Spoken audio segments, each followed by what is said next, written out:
আসসালামু আলাইকুম। জানিকে আমি প্রতিদিন প্রায় হাফ কেজির মতো চিকেন খাওয়াই।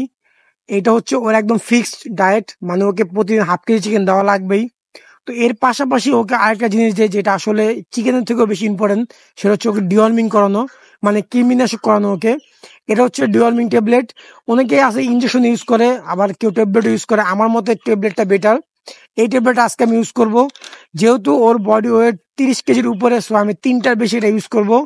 কারণ একটাতে আপনি পার বডি ওয়েট 10 কেজির জন্য একটা ইউজ করতে পারবেন। সো যেহেতু 30 কেজির উপরে, সো আমি তিনটা ইউজ করব। আর ডিওয়ার্মিং ট্যাবলেটটা ইউজ করাটা অনেক বেশি সেন্সিটিভ করা লাগবে আপনার। মানে এমন না যে হুটহাট অন্য ওষুধের মতো ডিওয়ার্মিং দিয়ে দিলাম। তো আমি কিভাবে এটাকে খাওয়াই আগে আমি দেখাই এটা। আমি ছোটকাল থেকে এইভাবেই খাওয়াই, সো ভালোভাবে বুঝতে পারে যে কিভাবে খাইতে হয় এটা। এটা আসলে খুবই মজা করেও খায়, আর আমিও খুব ভালোভাবে এটা খাওয়াইতে পারি। অনেকে আছে এই ব্যাপারটা খুব বেশি ভয় পায় যে কুকুরকে কিভাবে ওষুধ খাওয়াবে, অনেকে এই জন্য ইনজেকশন ইউজ করে, বাট আমার ক্ষেত্রে পুরোটাই অন্যরকম। কারণ আমি ছোটকাল থেকে ওকে এইভাবে খাওয়া অভ্যাস করছি। তো ডিওয়ার্মিং ট্যাবলেটটা কেমন থাকে আমি আপনাকে দেখাই।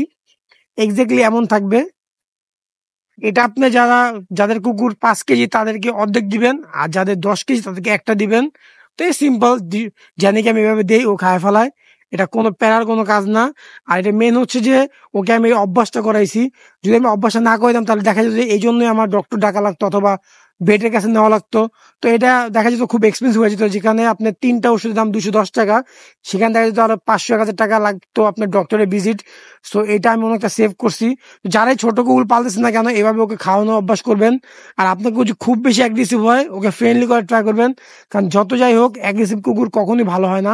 কারণ আপনি সবসময় টাইম দিতে পারবেন না, অন্য কেউ যত টেক কেয়ার করতে পারে, এই জন্য ওকে একটু মানে ফ্রেন্ডলি রাখা ভালো।